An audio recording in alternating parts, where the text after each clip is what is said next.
2019-20 కోవిడ్కి ముందు సంవత్సరంలో 57,000 కోట్ల రూపాయలు వేతనంగా పొంది 240 కోట్ల పని దినాలు పనిచేశారు. అదే 2020-21 కోవిడ్ సమయంలో 389 కోట్ల పని దినాలు పనిచేసి 1,11,000 కోట్లు వేతనంగా ఈ పేదలు పొందడం జరిగింది. కేంద్ర ప్రభుత్వం రాష్ట్ర ప్రభుత్వం యొక్క వైఫల్యం చెందకుండా కోవిడ్ సమయంలో ఈ ఉపాధి హామీ పథకం ప్రభుత్వాలని కాపాడింది.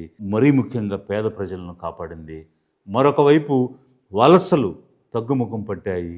పేదల జీవితాల్లో మార్పు కనిపించింది. గత 20 సంవత్సరాలుగా పేద ప్రజలకు ఎంతో ఉపయోగపడినటువంటి ఈ పని అడిగే హక్కు చట్టాన్ని ఈరోజు రద్దు చేసి ఈ బీజేపీ కూటమి ప్రభుత్వం పెట్టుబడిదారుల పక్షాన ఉంటూ, క్యాపిటలిస్టుల వైపు నుంటూ, భూస్వాముల వైపు నుంటూ పేదల కడుపును కొట్టడానికి ఒక ప్రయత్నం చేసి ఈ హక్కుని తీసేసి దీన్ని కేవలం పథకం అని చెప్తూ 100 రోజులు 125 రోజులు పెంచామని చెప్తూ ఉన్నారు. ఇదే హక్కుని కొనసాగిస్తూ 100ని గనక 125 చేస్తే ఖచ్చితంగా అది స్వాగతించాల్సినటువంటి అంశం, అభినందించాల్సినటువంటి అంశం. కానీ బడ్జెట్పై ఆంక్షలు పెడుతూ టెక్నాలజీ పేరు మీద అనేక రకాలైనటువంటి సిస్టమ్స్ తీసుకొని వచ్చి గ్రామ పంచాయతీ రోల్ని తగ్గించి మొత్తం పథకాన్ని కేంద్రీకృతం చేసి సెంట్రల్ గవర్నమెంట్ చేతిలో పెట్టుకుని ఈరోజు కేవలం ఇది ఒక స్కీమ్గా చేసి పైకి మాత్రం 100 నుంచి 125 పెంచాము అని చెప్తూ జనాల్ని మభ్యపెట్టడానికి, మోసం చేయడానికి ప్రయత్నం చేస్తూ ఉంది ఈ బీజేపీ కూటమి ప్రభుత్వం.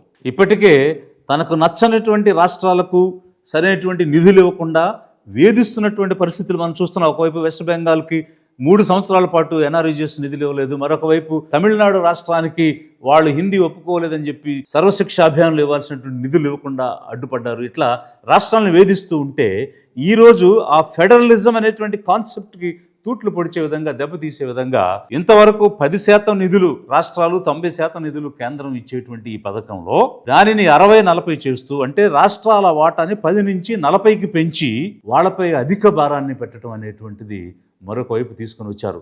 ఈ విధంగా చేయడం వల్ల ఏమవుతుంది, ఇప్పటికే డెట్ ట్రాప్లో ఉన్నటువంటి అనేక రాష్ట్రాలు, అత్యంత రుణభారంతో ఇబ్బందులు పడుతున్నటువంటి అనేక రాష్ట్రాలు ఈరోజు 40% పెంచి నిధులు ఏ విధంగా ఇవ్వగలుగుతాయి, ఈ పథకాన్ని ఏ విధంగా అమలు చేయగలుగుతాయి, ఏ విధంగా పనిని కల్పించగలుగుతాయి పేదలకు, పేద కూలీలకు. కేంద్రం నుంచి చేసేటువంటి కేటాయింపులో, బడ్జెట్ కేటాయింపుల్లో సీలింగ్స్ పెడుతూ నిధులను తగ్గిస్తూ, మరొక వైపు రాష్ట్రాలు మీ సొంత నిధులతో ఈ పథకాలు కొనసాగించుకోండి, అదనంగా మీరు పని ఇవ్వాలనుకుంటే అని ఒకవైపు చెప్తున్నాయి.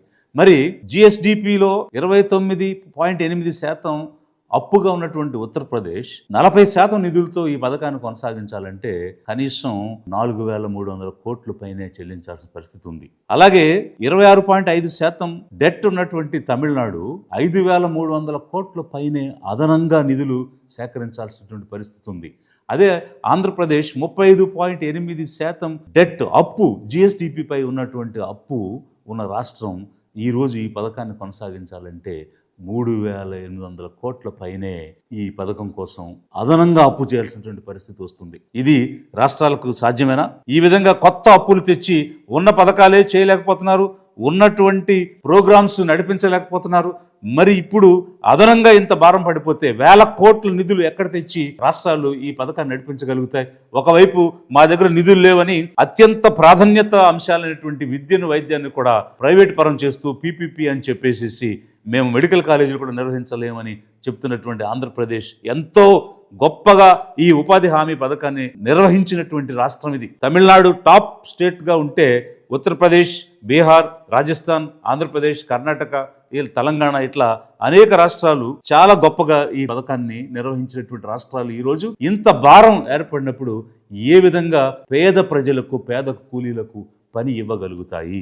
అంతేకాదు సౌత్ ఇండియాలో తమిళనాడు కానీ, కర్ణాటక కానీ, కేరళ కానీ, ఆంధ్రప్రదేశ్, తెలంగాణ ఇవి మరింతగా దెబ్బపడే అవకాశం ఉంది.